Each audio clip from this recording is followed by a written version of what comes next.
عايز نص لا مؤاخذة مقلي ونص مشوي، جملة ما بيفهمهاش غير بورسعيدي أصيل.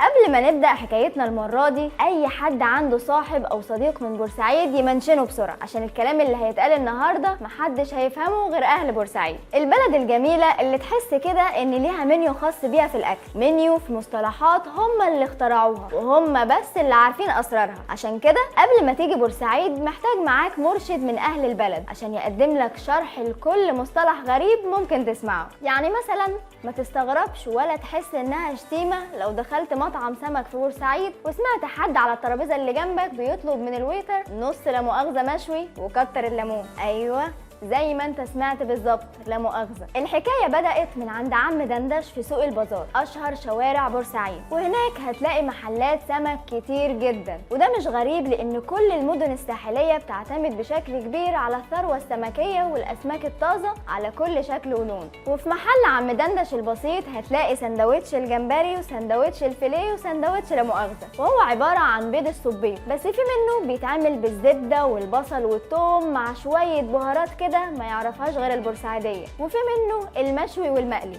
وسبب تسميه السندوتش ده بالاسم ده جت بصدفه كوميديه، لما ست بسيطه جت تطلب سندوتش من عم دندش وشاورت وقالت له عايزه من ده. قال لها ايه؟ قالت له سندوتش لا مؤاخذه، ومن هنا بقى اسم سندوتش بيض الصبيط او الطاجن منه لا مؤاخذه. ودي من اشهر اكلات بورسعيد وليها طرق كتير في اعدادها. كمان مش هتلاقي مطعم سمك في بورسعيد المنيو بتاعه مفهوش لا مؤاخذه.